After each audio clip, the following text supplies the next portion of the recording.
Assalamualaikum dear students, this is exercise 1.3 and in exercise 1.3 we are going to start Cartesian product of two sets.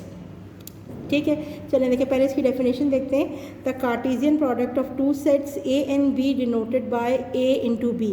ठीक है, यानी यहाँ पर हम दो सेट का मल्टीप्लिकेशन परफॉर्म कर रहे हैं और उस मल्टीप्लिकेशन को हम कह रहे हैं कार्टेशियन प्रोडक्ट. वो क्या है? A into B is equal to, ठीक है, ये सेट बिल्डर फॉर्म में लिखा हुआ है आपके पास कि A B ordered pair such that A belongs to set A and B belongs to set B. यानी जब भी आप दो सेट का कार्टेशियन प्रोडक्ट परफॉर्म करेंगे तो रिजल्टेंट में हमें मिलेंगे ऑर्डर्ड पेयर. ठीक है, और ऑर्डर्ड पेयर किस सीक्वेंस में होंगे कि ऑर्डर्ड पेयर में जो दो एलिमेंट्स हैं जिनका पेयर बना हुआ है उसमें से पहला एलिमेंट फर्स्ट सेट से होगा और सेकेंड एलिमेंट जो है वो सेकेंड सेट से होगा. ठीक है, जब भी हम कार्टेशियन प्रोडक्ट करते हैं तो हमें रिजल्टेंट में क्या मिलता है? ऑर्डर्ड पेयर मिलते हैं. और ऑर्डर्ड पेयर क्या है? Ordered pair a pair of two elements A B. यानी आपके पास ये दो एलिमेंट हैं जिनको हमने पेयर बना के लिखा है, सिंपल ब्रैकेट्स में लिखा है. वहाँ पर आपके पास जो पहला एलिमेंट है ए वो पहले सेट से बिलोंग कर रहा है और जो दूसरा एलिमेंट है वो दूसरे सेट से बिलोंग कर रहा है. ठीक है, देखें ये पूरी डेफिनेशन जब हम एक क्वेश्चन सॉल्व करेंगे तो क्लियर हो जाएगी. तो चलें अब क्या करते हैं, एक्सरसाइज का पहला सवाल सॉल्व करते हैं. अच्छा देखिए, अब ये है क्वेश्चन नंबर 1 एक्सरसाइज 1.3 का और लिखा हुआ है कि A is equal to A B C D and B is equal to Y Z. ठीक है, अब आपके पास दो सेट हैं. Set A contain 4 elements, set B contain 2 elements. और हमें क्या करना है, इनके कार्टेशियन प्रोडक्ट करने हैं और आपको ये चार जो क्वेश्चन के अंदर पार्ट्स हैं इनको सॉल्व करना है. यानी सेट ए का कार्टेशियन प्रोडक्ट बी के साथ करके शो करना है, फिर सेट बी का कार्टेशियन प्रोडक्ट ए के साथ शो करना है, फिर ए का कार्टेशियन प्रोडक्ट ए के साथ और बी का कार्टेशियन प्रोडक्ट बी के साथ. ठीक है, तो अब हम इन चार पार्ट्स में से मैं आपको पहला क्वेश्चन सॉल्व करके दिखा रही हूँ. आप क्वेश्चन को देखें, समझें और इसके बाद बाकी पार्ट्स को सॉल्व करें. ठीक है, चलें let's start first part. So first part is A into B. यानी आपको कार्टेशियन प्रोडक्ट करना है, मल्टीप्लिकेशन करना है दो सेट का. So A is equal to, हमने लिखा A into B is equal to, A is A B C D and it is multiplied with Y and Z.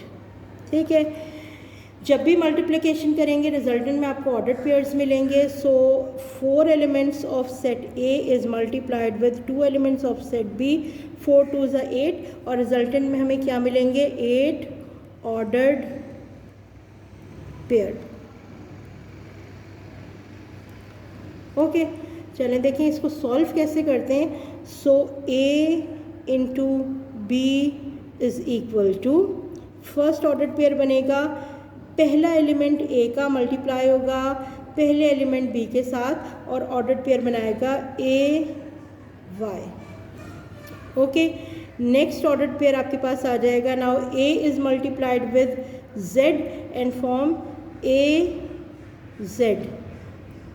ठीक है, now B multiplied with Y form B Y. Then B multiply by Z form B Z. Okay, now C multiply करेगा Y के साथ तो आपके पास आ जाएगा C Y. Now C multiply with Z form C Z. Last element है A का D. Now D multiply with Y form D Y और D multiply by Z form D Z. ठीक है, हमने हर एलिमेंट ए के हर एलिमेंट बी के साथ multiply किया. जब कार्टेशियन प्रोडक्ट किया तो आपके पास कितने ऑर्डर्ड पेयर बने? 8 ऑर्डर्ड पेयर बनने थे. काउंट करें 1 2 3 4 5 6 7 8 और हमने क्लोज कर दिया because Cartesian product is a set which contain ordered pairs of the product of these two sets. So these are the ordered pairs formed by the Cartesian product of A into B. Clear? लेकिन जिस तरह हमने पहले question को solve किया है, इसी तरह अब हम b इंटू ए को सॉल्व करेंगे। जब b इंटू ए को सॉल्व करेंगे तो जो सेट पहले लिखा हुआ है हमेशा उसके एलिमेंट्स पहले होंगे, जो सेट बाद में लिखा है हमेशा उसके एलिमेंट्स बाद में होंगे। चलें अगर हम इसका सेकंड पार्ट भी सॉल्व करके देखें, so second part is b into A. ठीक है, b इंटू ए का मतलब क्या है कि पहले हमने b के एलिमेंट्स लिखे और वो क्या है y और z। ठीक है, मल्टीप्लाई किया किसके साथ, a के एलिमेंट्स के साथ, यानी a b c d।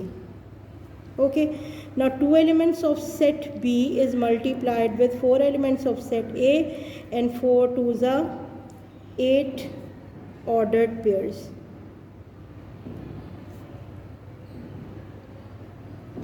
Okay, चलिए देखिए अब क्या करें, मल्टीप्लाई करके देखते हैं ना। b मल्टीप्लाई विद a, जब कार्टेशियन प्रोडक्ट किया आपको ऑर्डर पेयर मिलेंगे। अब y पहले मल्टीप्लाई होगा a के साथ, so first order pair is y a, फिर y मल्टीप्लाई होगा b के साथ, y b onwards y c and y d। ठीक है, अब सेकेंड एलिमेंट पर आ जाएंगे ना। सेकेंड एलिमेंट जो है b का वो a के फर्स्ट एलिमेंट के साथ मल्टीप्लाई करेगा। हमने लिखा z a z into z b then z c then z d। हर ऑर्डर्ड पेयर जो है वो सेपरेट होगा कॉमा से, ऑर्डर्ड पेयर के एलिमेंट भी सेपरेट होंगे कॉमा से। इस तरह हमने जब b इंटू ए आपके पास कार्टेशियन प्रोडक्ट किया तो 1 2 3 4 5 6 7 8 ऑर्डर्ड पेयर्स आपके पास आ गए। ठीक है, आई होप के दोनों क्वेश्चन के पार्ट जो हैं वो क्लियर होंगे। अब क्या करना है आपने, इसके जो रेस्ट ऑफ द पार्ट है a into A and b into B, इसको सॉल्व करेंगे, फिर हम अगला सवाल सॉल्व करेंगे। अच्छा students, question number 2 of exercise 1.3 and question is suppose that the ordered pair x plus y and 2 is equal to 4 and x minus y are equal, find x and y। ठीक है, लेकिन जहाँ comma लिखा हुआ है ना, comma से जो पहली वाली वैल्यू है ये कहलाती है x कोऑर्डिनेट। इस ऑर्डर्ड पेयर में जो दो एलिमेंट हैं, इन दो एलिमेंट में जो पहला एलिमेंट है उसका नाम है x कोऑर्डिनेट, जो दूसरा एलिमेंट है उसका नाम है y कोऑर्डिनेट। x कोऑर्डिनेट को एब्सीसा भी कहा जाता है, y कोऑर्डिनेट को ऑर्डिनेट भी कहा जाता है। तो ये सारी चीज़ें जो हैं जब हम 1.4 डिस्कस करेंगे तो डिटेल से देखेंगे इसको। ठीक है, तो अभी हम क्या कर रहे हैं, सिर्फ इस क्वेश्चन को सॉल्व करने के लिए मैं आपको थोड़ी सी गाइडलाइन दे रही हूँ। वो ये कि ये एक ऑर्डर्ड पेयर है, ऑर्डर्ड पेयर में ये सेंटर में कॉमा डला हुआ है, कॉमा से पहले वाली वैल्यू x कोऑर्डिनेट कहलाती है, इसको एब्सीसा भी कहा जाता है। कॉमा के बाद वाली वैल्यू y कोऑर्डिनेट कहलाती है, इसको ऑर्डिनेट भी कहा जाता है। x कोऑर्डिनेट को x एक्सिस पे प्लॉट किया जाता है, y कोऑर्डिनेट को y एक्सिस से के रेफरेंस से प्लॉट किया जाता है पेपर पे, ग्राफ पेपर पे। ठीक है, अच्छा अब उन्होंने कंडीशन सब क्वेश्चन में क्या दिया कि ये दो ऑर्डर्ड पेयर हैं और ये दो ऑर्डर्ड पेयर क्या हैं, ये इक्वल हैं। ठीक है, इसका मतलब क्या है कि जो आपके पास x कोऑर्डिनेट है वो x कोऑर्डिनेट के बराबर है, जो आपके पास y कोऑर्डिनेट है वो y कोऑर्डिनेट के बराबर है।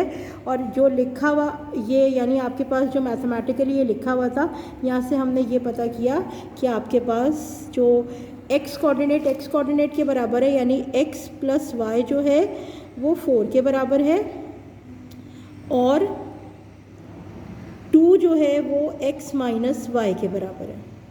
ठीक है, तो ये हमने इस ऑर्डर्ड पेयर को देख के जो है ये यहाँ से एनालाइज़ किया कि x प्लस वाई जो है ये 4 के बराबर है और 2 जो है वो x माइनस वाई के बराबर है, बिकॉज ये y कोऑर्डिनेट की जगह दोनों चीज़ें लिखी हैं, ये x कोऑर्डिनेट की जगह दोनों चीज़ें लिखी हैं। क्लियर? अब देखिए आपके पास x plus Y is equal to 4, this is equation 1। 2 is equal to x minus Y, this is equation 2। ये दो इक्वेशंस बन गई हैं।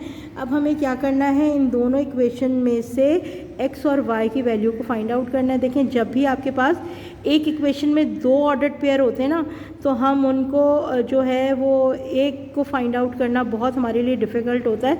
तो हम दोनों एग्जांपल्स को क्या करते हैं, कंबाइन करते हैं, जिसको हम कहते हैं साइमल्टेनियस इक्वेशन, यानी दो इक्वेशन की मदद से पहले एक जो आपके पास वेरिएबल है इसे फाइंड आउट करते हैं और फिर उसके बाद सेकेंड वेरिएबल वेरिएबल को फाइंड आउट करते हैं। ठीक है, देखें अब इसके बहुत सारे मेथड हैं, मैं एक सिंपल मेथड अडॉप्ट कर रही हूँ जिसमें हम पे एक वेरिएबल की वैल्यू को दूसरे में सब्सटीट्यूट करेंगे और उसे फाइंड आउट करेंगे। तो इट्स वेरी इजी मेथड और ये सब्सटीट्यूशन मेथड कहलाता है। ठीक है, अब देखें आपके पास जो इक्वेशन 1 थी वो क्या था, x plus Y is equal to 4, this is equation 1। और यहाँ से मैंने x की वैल्यू को क्या किया, यहाँ से फाइंड आउट किया और उसको सब्सटीट्यूट करेंगे y में सेकेंड इक्वेशन में। So x is equal to 4 minus Y. ठीक है, यानी हमने x की वैल्यू कैसे निकाली कि y को हमने दूसरी तरफ शिफ्ट किया तो ये बन गया 4 माइनस वाई। ठीक, अब जो भी आपके पास ये वैल्यू आ गई ना x की, इसको हम सब्सटीट्यूट कर रहे हैं इक्वेशन 2 में। Substitute the value of x in equation 2। जो इक्वेशन 2 थी हमने उसमें इसको पुट कर दिया। इक्वेशन 2 आपके पास थी 2 is equal to X minus Y. So 2 is equal to, इस वैल्यू को अगर हमने लिखा तो x की जगह अब हम क्या लिख सकते हैं, 4 माइनस वाई। सो मैंने लिखा 4 माइनस वाई और ऑलरेडी आपके पास लिखा हुआ माइनस वाई, यहाँ लिख दिया माइनस वाई। ठीक है, तो अब देखें आपके पास बन गया ये 2 is equal to 4 minus 2y। ठीक है, अब हमने क्या किया, इस 2 को शिफ्ट करते हैं। सो 4 को शिफ्ट किया राइट हैंड साइड पे, ये बन गया -4 इज़ इक्वल टू -2y। ठीक है, 4 और -2 को सॉल्व किया तो -2 आंसर आया is equal to -2y। Now y is equal to, y के साथ लिखा हुआ -2, सो मैंने -2 डिवाइडेड बाय -2 ये लिख दिया। ठीक है, अब अगर जब आपने लिखा इस -2 को यहाँ भेजा, ये मल्टीप्लाई हो रहा था, -2 यहाँ जाके डिवाइड हो गया। सो पूरा न्यूमिनेटर पूरे डिनोमिनेटर से कैंसिल हो गया and y is equal to 1। ठीक, अब आपके पास एक वेरिएबल तो फाइंड आउट हो गया by using substitution method. y की वैल्यू तो 1 आ गई। अब जब y की वैल्यू आ गई तो कहीं पर भी किसी भी इक्वेशन में y की वैल्यू को पुट करते हैं और x को फाइंड आउट कर लेते हैं। सो टेकिंग इक्वेशन 1, और इक्वेशन 1 आपके पास थी x plus Y is equal to 4। So x plus 1 is equal to 4, x is equal to 4 minus 1, x is equal to 3। बहुत इजीली हमने क्या किया, हमने सब्सटीट्यूशन मेथड से x की और y की वैल्यू निकाल लिया। अब देखें आंसर कैसे लिखेंगे। ऑर्डर्ड पेयर आपके पास x और y जो था वो किसके बराबर है, it is equal to x की वैल्यू 3 के बराबर है और y की वैल्यू 1 के बराबर है। ठीक है, and this is the answer. So हमने ऑर्डर्ड पेयर एक्स वाई जो भी हमारे पास था उसकी वैल्यू निकाली, x is equal to 3 and y is equal to 1।